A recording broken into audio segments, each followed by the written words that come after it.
There we go. We unmute ourselves. Welcome to the show, everybody. I did the Saints a big favor by finding the five most overrated and underrated players in the NFL draft this year. Want to know who? Tune in later to this episode on the Who Dat Weekly. Hit it!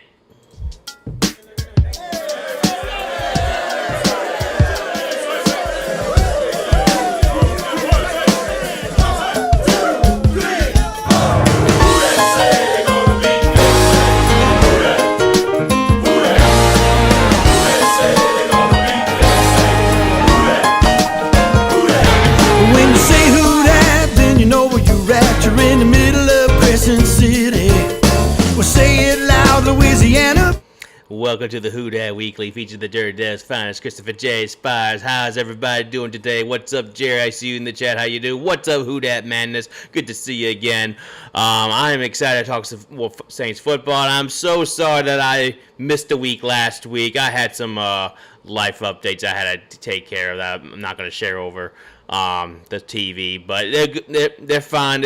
Your boy's all right, but he just had to handle some things real quick, and just, you know, sometimes you just need a break now and then through from YouTube and all that, because it does take a lot out of you. So, but I'm back. We're here to talk some more Saints football, and I'm excited because the draft is officially 23 days away, and I can't wait, man.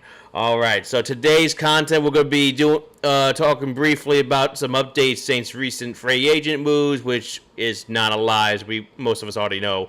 Then we're going to go over a majority of what Coach Moore was talking about in his press conference today and the team owners meeting that happened today or yesterday, whenever it occurred.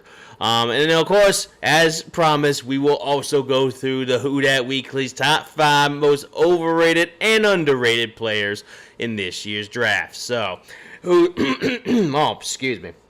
Oh, goodness, sorry. I got choking there.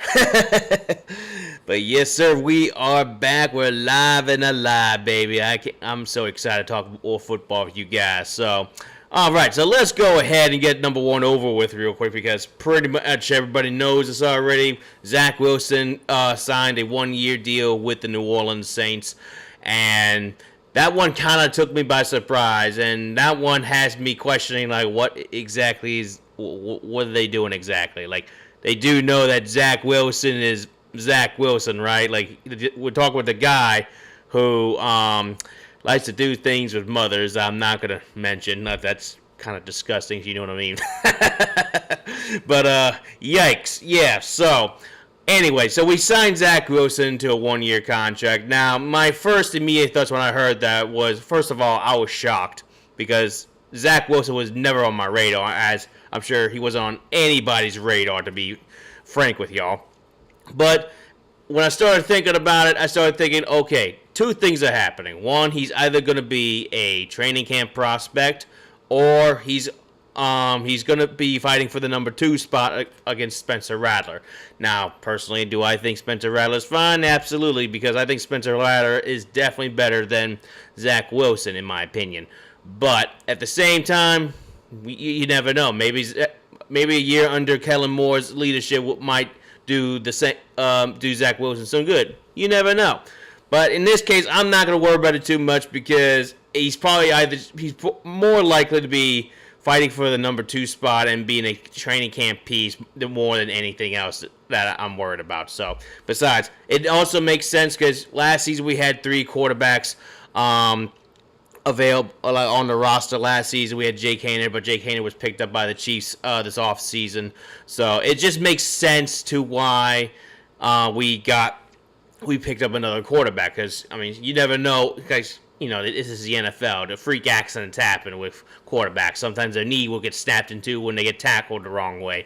Or maybe they tripped on themselves and somehow tore their ACL. You never know. Like, the NFL is a dangerous game out there. So it's always wise to have a third backup just in case something goes wrong with the primary star, which, Lord willing, will not happen to Tyler Shuck this year. God, can you imagine the hype that we finally get around Tyler Shuck and he goes down with a season-ending injury? That would be devastating. We're not going to focus on that right now. We're not going to focus on that. So we're going to spray some good juju over there, some good juju over there. We're going to make sure that all the bad juju goes floating out into the bayou. How about that? So, all right. So that's pretty much it. There's been no other recent Saints free agent signings other than they did re-sign 2 other players that were already on the team that are definitely good pickups from last season. They did contribute really well, but they're really not worth focusing at the moment. So Zach Wilson was the only one I really want to talk about because it's the one move that nobody saw. So yeah, with that being said, let's go ahead and move on to Coach Moore's team owner press conference. Now, I'm not going to replay that whole 30-minute video that he did. I watched it earlier this morning just so I can see what he said, what his thoughts are about how the offseason is going, blah, blah, blah. So, and if there's one thing I've noticed about Coach Kellen Moore this year is that he looks like a different man compared to last year. Last year, I think I don't know how you guys feel about it, but I feel like this is what I saw and how I'm thinking about it. But I feel like Coach Kellen Moore looks like a different man this year compared to last year. Where last year he was just like an excited first-year head coach, but you could tell he looked like a first-year head coach because he looked like this is like before stress and then after stress, if you know what I mean. So, but just seeing him today, he looks more composed, more confident. He looks so excited. Whereas last year, he looked like he's just trying to figure out how everything's going and how he's got to perform as an NFL head coach. This is his first gig and everything. So, but this year he looks very poised and calm about it, and I freaking love it. So now today in his press conference, I'm not just going to talk about his personality or anything about that, but in his press conference, he was talking about how a free agency signing is going, how the players that we just recently acquired, his thoughts on it and everything. He freaking loves how things are going. He loves that we brought on Travis Etienne, and he did talk about that for a minute, which I'll cover in just a second. But he loves that we brought in Etienne, we brought in Edwards, and all these other signings that we picked up most recently. And he was just so emphatic and so excited how they're gonna make immediate impacts to this team. Because let me tell you, and we agree with that because the players that we just signed this year will be immediate impacts. They're gonna help change the team for the better, and that's got me excited about it. And when the coach is excited, you should definitely be excited about it. So. But going back to the Travis Etienne thing, he did make some interesting comments about how Etienne and Kamara could definitely share the backload, the backload and the feed and everything for the running back room. Now, it has me wondering how it really makes me wonder if Kamara is still definitely coming back this year, which kind of backs up what I've said in a previous episode not too long ago, where I was thinking I think the Saints will still get Kamara back, but it just depends on when he actually makes a decision. Now, as of today, based on the recording of this video, still no decision made just yet. But from his comments alone, I feel pretty good that he's coming back. Now, how would the backfield look like with him and Etienne running the football? That's going to be a lot of fun to watch, I think, because it gives me the Mark Ingram and Kamara vibes. It gives me the Deuce McAllister and Reggie Bush vibes, or the Reggie Bush and Pierre Thomas vibes. That's what that's what it gives me. I don't know about y'all, but that's what it gives me. Like, we'll have that 1-2 punch. Even though Kamara is definitely older than Etienne, but still, it's that 1-2 punch that I'm excited about. And the best part about this, because the league already knows about Kamara.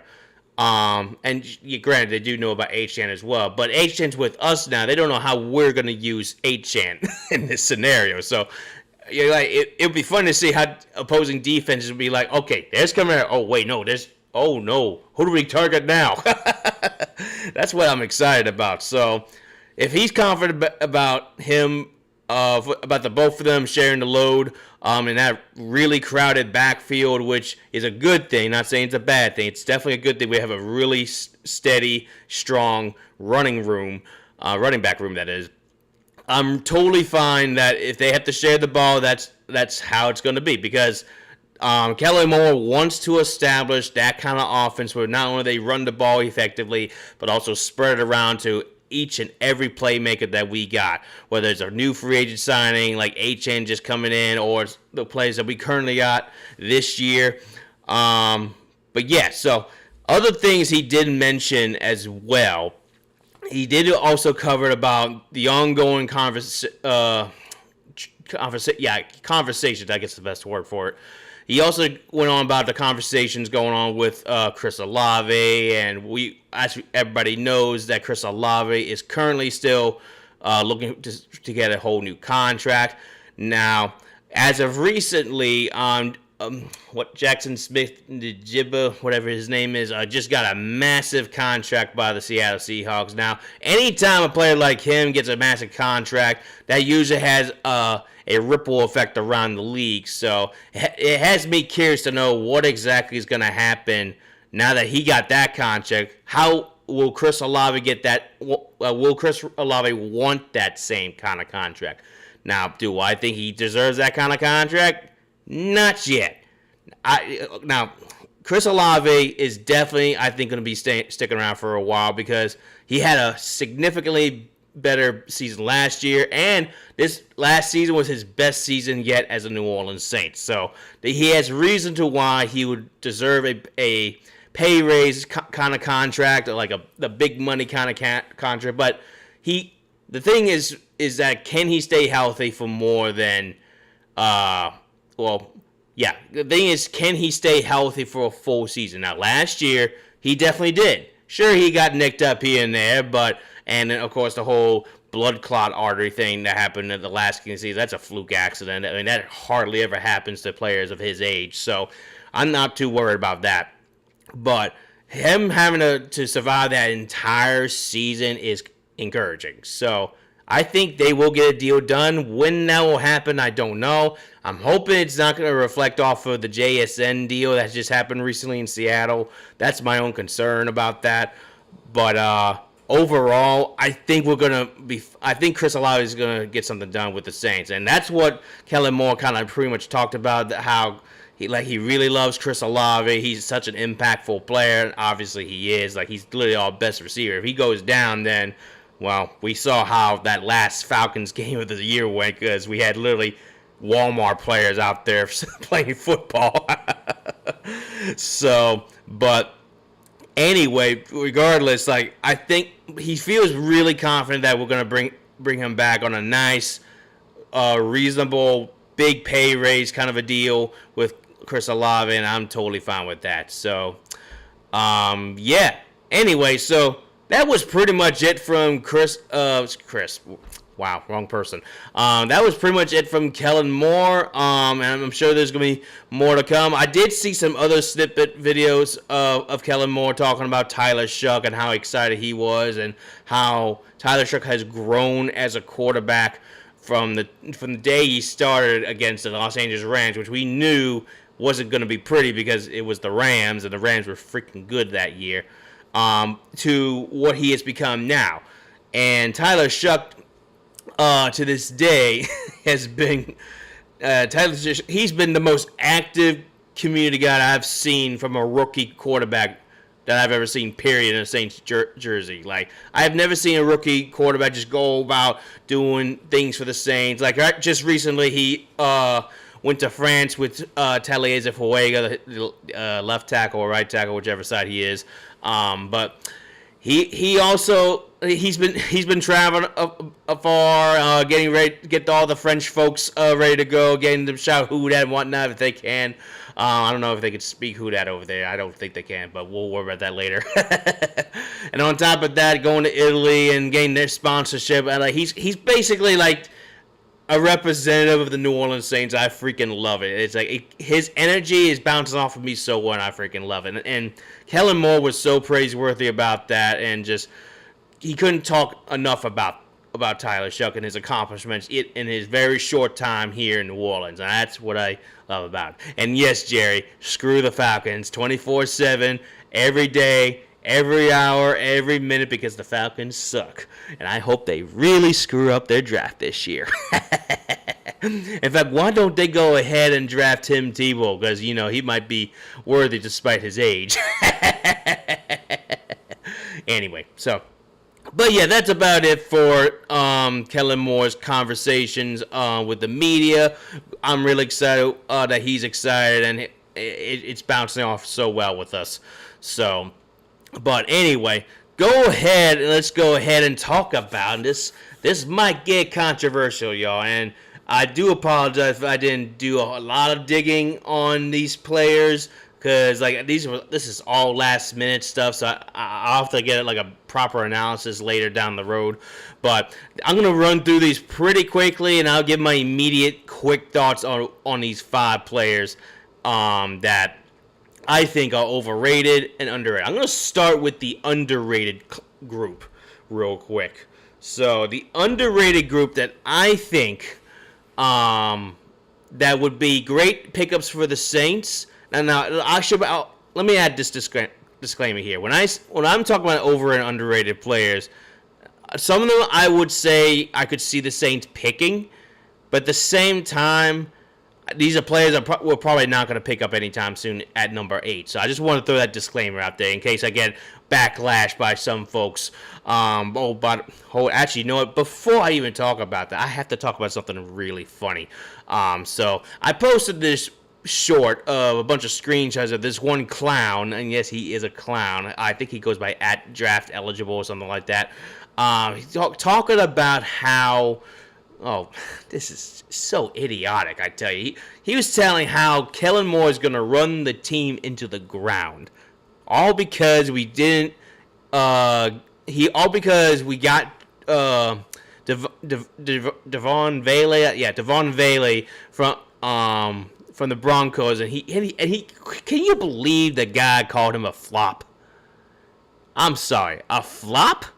What games were you watching last year? Last I checked, yeah, sure, Vele was with us the entire season, but when we actually started to use him, because I'm not sure why we didn't use him right away, but when we started using him, or really when Tyler Shuck started throwing his direction, he was an impactful player.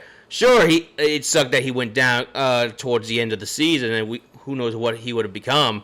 But I'm very confident in Vele and his performance, just based off the couple of games that we got to see him in. He was catching everything Tyler was throwing his direction. I don't know what this guy was talking about, and this is the funniest one. The guy said he was a flop not only because he thought he was injury prone, which is not true. He just had a fluke accident. But he also said, hey, he was too old. I'm sorry, what? Okay, first things first. I'm going to give you a little background on Devon Vele. Devon Vele, believe it or not, just started playing football 3 or 4 years ago. And his age might look like a problem. Yeah, in any given scenario, his age should be considered, but this man didn't start playing football until 3 or 4 years ago. The dude is fresh. And I'm talking about this because I'm talking about his age because I have a lot of family members and a lot of friends. Shout out to all my friends and family who are in the medical field. I can talk about this very openly because this guy's a clown, and on top of that, he clearly doesn't know how the human body works. When a player does not play professional ball until a later age, their muscle fatigue and everything, the muscle fatigue does not kick in until much later down the road. In fact, I asked my friend who's a nurse, who I gave her 2 scenarios. I asked her, hey, let me tell you this. Would you take a 24-year-old player, doesn't matter which position, I guess in this case, wide receiver, would you take a 24-year-old wide receiver who's injury prone and has been in the league for a couple of years over a 28-year-old who just started entering the league but is healthy as a horse? Which one would you go for? She said, well, obviously the 28-year-old, because he hasn't gone any wear and tear on his body or anything. He just started playing. He's a healthier option. I'm like, thank you. When that guy told me that his age was a problem and he was a flop and injury prone, I was like, you did not watch the end of last season. Are you kidding me? Come on, man. I had to talk about that. I knew that's like an honorable mention point I want to talk about. I'm sorry I got off track, but I had to talk about it because that was the most idiotic thing I've ever heard. And oh my God, like I shake my head. Like if I had to, I would throw him in the bayou with a dozen or so Gators, and I'll put some season on them for the Gators. I'm sure the Gators will love some seasoned clowns. You know what I mean? And you know, sometimes it makes me wonder if that guy was rooting for the Falcons. That would make so much more sense. You know what I mean? So, yeah. So anyway, just gotta love the idiots. I had a laugh about that. That was great. So anyway, let's get back on track, shall we? So enough about roasting clowns and stupid heads and all that. Let's go ahead and talk about my 5 underrated players that the Saints could or could not pick. So number 1. Actually, no. Let me start over. I'm going to start with number 5. Devin Moore. Devin Moore, I believe he played for Indiana. Is that right? Yeah, Indiana. Devin Moore. He's a cornerback for Indiana. Now, I put him as my underrated because he looks like a guy that has hands-on kind of speed, and he can lock down corners, and he just recently won a championship, and he was only a 2-star rated cornerback, entering the NFL. Entering college football. So, and this guy, I was pretty impressed. Now, was he perfect? No, absolutely not. That's why he's underrated. But he's got some skills that I was really excited to watch when I was looking him up on some highlights. But is he somebody the Saints would actually pick at number 8? No, not by a long shot. Not at all. So, I think he would be an adequate pickup at like maybe say rounds 3 or 4, but he'd be one of those players that's like sneaks under the radar and is like, oh, this guy's pretty good. Let me go ahead and pick this guy up. So he's number 5 on my list. Number 4, Harold Perkins Jr. from LSU. Yes, I know I have this vendetta against LSU right now because of you know who, but I can't acknowledge that they acquire some amazing talent. And Harold Perkins Jr. is definitely one of those guys I have watched. While I don't care to watch for LSU, but LSU, whenever Ole Miss is not playing, I'll go ahead and watch LSU for the hell of it, just so I can see if they lose all the time, which was great last season. But anyway, but Harold Perkins Jr. was somebody I had my eye on because he was highly touted as one of the best linebackers in the SEC, and that is very true. Sure, he's a bit injury prone. That's kind of one of my big issues with him. He's very injury prone. But when he's on that field, he makes immediate impact. He's like all over the field. He plays a great cover defense. He like his vision to scan the field and looking out for opposing wide receivers and whatnot. Definitely somebody I would totally pick up, but not a number 8. Maybe number 2 and number 3 in the second or third round. That's what I meant to say. So, but yeah, and then my number 3 underrated play would be Robert Spears Jennings. Where's that guy at? OSU. Yeah. Wait, no. Is that right? Yeah, OSU, Oklahoma State University. Not to confuse y'all with Ohio State University. So, Robert Spears Jennings, he's a safety out of Oklahoma State University, and I saw his tape. The guy is definitely solid, and given that we need a new safety, since we lost Alontae Taylor just recently, I think he would be a great pickup, and the guy is an impactful player, but he's also got some hiccups that he kind of needs to iron out. So, like, he's not the most perfect player, but he's also a solid player that I wouldn't mind picking up in a later round. And since the Saints definitely need a safety, he would definitely fit that bill. Would he be an immediate starter? Probably not, but under this current leadership that we got that is focusing on developing the young players, he would fit in just perfectly, in my opinion. So, and then number 2, and this is kind of a hot topic going on around Saints, Who Dat Nation and whatnot, is wide receiver Chris Bell from Louisville. Yes, I had to bring him up because I saw his tape. The dude looks legit. I freaking love this kid. Like, this guy reminds me of Marcus Colston, but from a better school, obviously. So, like, this guy will catch everything. He runs excellent routes. He will, but thing I noticed he was best at is he runs those slant routes the best, which is something we definitely could use. and he can also run those mid routes very well. The thing I say he will have to work on is getting separation of space more effectively, and also the big one for me is staying healthy, because the poor guy can't stay healthy to save his life. So, but yeah. So with that being said, like, Chris Bell is definitely number 2 on my list, and if we get him, like you say, in the 3rd or 4th round, I would not be mad about that at all. Hell, even a 2nd round would be bad, but I don't know about that just yet. So we'll see about that. So, and then number 1, this one I don't think anybody's even thought about, is Zachariah Branch from Georgia, also a wide receiver. So, Zachariah Branch, all you Georgia Bulldog fans. Yes, I'm mentioning him. I saw him play many times last season against my Ole Miss Rebs. That dude's legit. So that dude can make some space happen. He's a very hands-on kind of guy. He is somebody I would definitely wouldn't mind being my wide receiver 3 on this team. So would he be a pick at number 8? Absolutely not. No, definitely not. But he would definitely a pick at like round 2, round 3, or something like that. The dude is a very hands-on receiver. The dude can run routes very effectively, get some space very well. I think he needs to work on his footwork a little bit better, and he also needs to work on contested catches a little bit better. But overall, really satisfied with his tape, and I look forward to seeing what happens. Now this is somebody I would definitely draft if, say, Carnell Tate's not available or Tyson Jordan's not available.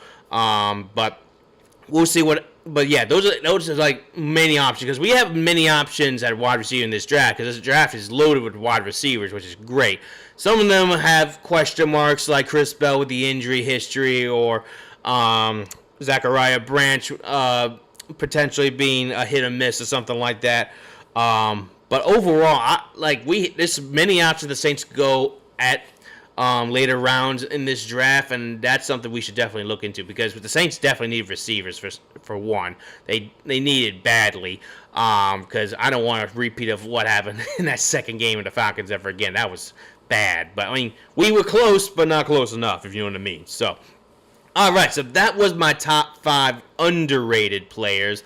Now, all those players I just mentioned will likely not be picked at number 8, because I don't see them being picked at number 8, but definitely in rounds 2 through 4, something like that. Now, the top 5 most overrated players, again, I need to emphasize that these players probably will not be picked by the Saints, but for the NFL fandom in general, these are my top 5 overrated players. Number 5, Ty Simpson from Alabama. I'm sorry, Bama fans. You're not fooling me with Ty Simpson. I saw that dude play for, I think, 2 years at Alabama, and that dude didn't do squat. That dude's a joke. He got wowed by a horrible Florida State team, for crying out loud. And sure, he did get better as the season went on, but the dude just wasn't convincing me whatsoever. I think he is definitely one of those picks that are he's strangely getting hyped up for all the wrong reasons. The dude can't read a defense well enough. The dude doesn't, he spreads the ball well enough, but he's too busy looking for deep shots.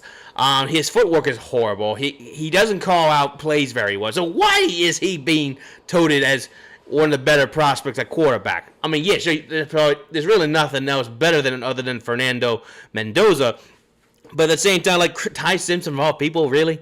Really? Come on, man. You're not convincing me with that one. So he's number 5 on my list, because he's not the worst option, but he's also not the best option for any NFL team. I mean, us Saints fans, we ain't looking for a quarterback this year. We got our quarterback now, thank God. But for other teams, yeah, you might want to stay away from Ty Simpson. I'm just saying. All right. So number 4. Overrated player is Mansour Delane. Yeah, I'm sorry, Tiger fans. I'm sorry. You're not convincing me on this clown. Like, seriously, Delane of all people?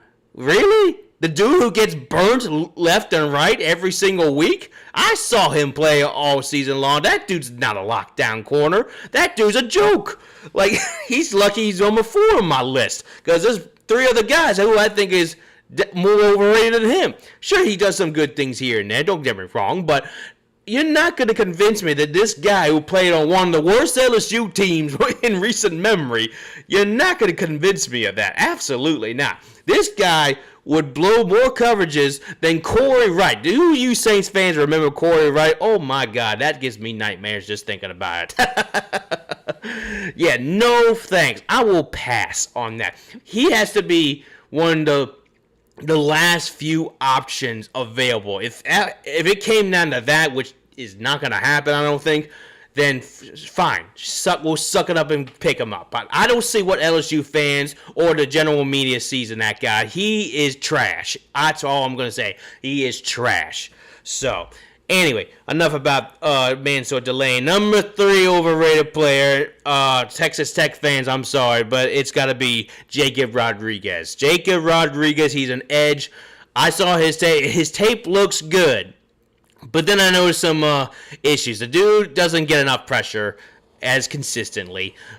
He doesn't wrap up his tackles very well. Sure, he does force the ball out pretty effectively from what I've seen, and he looks like he gets modest pressure, but it doesn't. He's a bit small as an edge tackle. So the Saints will need an edge tackle at some point, which is why I'm still promoting Ruben Bain as a great pick at number 8. He still has me sold. But in regards to Jacob Rodriguez, no, we're fine. We're fine. Now, I'm not saying he's the worst one, obviously, but in my opinion, he's somebody I don't think we should go after because I don't think he would fit this team regardless. So, but thankfully, I don't think we're gonna go. I don't think he's on our radar just yet. At least I hope not, because we didn't think Marcus Davenport was on our radar. Look what happened to that. You just never know. You really just never know. So, but enough about Jacob Rodriguez. Now, this one might stir everybody up. I'm sorry, y'all. Carnell Tate. Yes, I know. That might make me look like a fool here, because I just gave him a lot of praise in my last video on talking about the Saints' top 5 best draft spot prospects at number 8. But Carnell Tate, I don't know. It's a gut feeling. Carnell Tate, to me, definitely shows the characteristics of a great wide receiver, but is he a great wide receiver 1 prospect? That's something I would like to know. And I caught some flack on my last video, and I didn't even really touch too deep into it, but I started comparing his stats compared to, like, say, Chris Olave and other former Ohio State wide receivers in that list. Because Ohio State, I think the reason why he's getting hyped up so much is because he's from Ohio State. Now, don't get me wrong, Ohio State has produced a lot of talented playmakers, and we should know because we drafted a whole bunch of them in the last 5 or 7 years, or really 5 to 8 years, you know what I mean. But regardless, I think he's being highly touted is because he's from Ohio State. Now, I compared his stats compared to his former teammates or players that he plays in the same school, really. Like Chris Olave did 10 times better than Carnell Tate when he was at Ohio State. I'm not kidding. Like, he had significantly more breakout years than Carnell Tate during his time at Ohio State. There were 2 other players who I can't remember also had more breakout stats than Carnell Tate. That shows a lot. And according to PFF, now I usually don't refer to PFF a lot because they're not the most accurate thing, but they're the best thing I can use. But in regards to PFF grades, he had 5 points less compared to Chris Olave, who had like 10 plus points, or Marvin Harrison Jr. He had like 10 plus points despite him going out, sadly. But yeah, like, so just with those stats alone, it has me thinking: is it really worth all that hype for a potential first round pick? That's why I've been saying I think he's more of a second round pick. Maybe just mainly a second round pick. If somebody picks him on the first round pick, whether it's us or somebody else, then well, go for it. I mean, maybe he might work out for another team and it'll be just fine. But according to this list I saw, Carnell Tate's stats would just list a bunch of receivers who were so good in college, and unfortunately did not pan out whatsoever in Yeah, they did not pan out whatsoever in the NFL. Like Laquan Treadwell, he was an Ole Miss guy. I should know. He was excellent at Ole Miss, but unfortunately, he sucked in the NFL. Marvin Harrison Jr. He hasn't been great either. That's another guy. There's plenty others out there that were good in college, but not good enough in the NFL. He could be one of those guys. And of course, I could be wrong. You just never know. But this is just my opinion, and these are the stats I just read today. So, don't shoot the messenger. And now, last but not least, and ironically, cat, would you please move? I'm sorry, this cat is trying to join the fun. Isn't that right? That's right. Yeah. So, you know what? Do you want to announce the number one overrated player? Yes. Okay, cool. All right, she and I agree that Fernando Mendoza is the most overrated player in this draft. Yes, I said it. So, Indiana fans, don't shoot me over this, but I'm sorry. But Fernando I don't want to dig on him too much because he's probably more likely to go to the Raiders as the number one pick in the draft. If he isn't, then I would be absolutely shocked. But Fernando I don't know, from day one, even when he was at Indiana, just didn't shake me to my core. He's not like Trinidad Chambliss of Ole Miss. He's not like, at the time, Garrett Nussmeier, if I had to throw another one out there. But he's not like like Shador saying, he's not somebody like, ooh, that's a player I have to get. He's highly touted. He's really good out of college, etc. But Fernando just doesn't scare me. And I think he's very much overrated. And I want to give him some form of grace because he's probably going to be drafted by the worst team in the NFL next season. And probably will start, and he's going to struggle and whatnot. So it's like, I don't want to call him a bust until he maybe plays for another team, assuming that he's just not going to work out for the Raiders because the Raiders are the Raiders. So, but to me, Fernando Mendoza just does not do it for me. He's number one on my list for a lot of reasons. And coming from a school like Indiana, sure, they just recently won their national championship. Kudos to them. But Fernando just is not that guy that would blow the NFL away, not by a long shot. And and he's got a lot of good characteristics, but there's a lot of things I'm just like, no, it's a gut feeling once again for me. So, yeah. Regardless, so those are my top 5 overrated, underrated players. What do you guys think? Do you agree? Do you disagree? Please leave comments below. I would love to hear y'all's opinions, of course. These are just mine, so don't shoot the messenger. But I hope you guys enjoyed this video. Thank y'all for talking some Saints football with me. I'm excited for the draft coming out. There's going to be more videos coming out in the weeks to come. I'm planning on doing a live reaction video, kind of like I did last year, but not to that degree. This is before I had newer technology to use. But I'll probably do a live video of the first 8 picks. That's covering the Raiders' first pick all the way to our first pick, assuming we stay at number 8. You never know.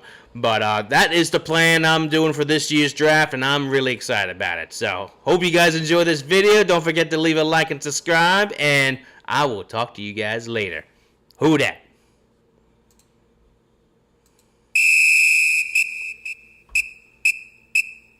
Hey Gates, you are a savior.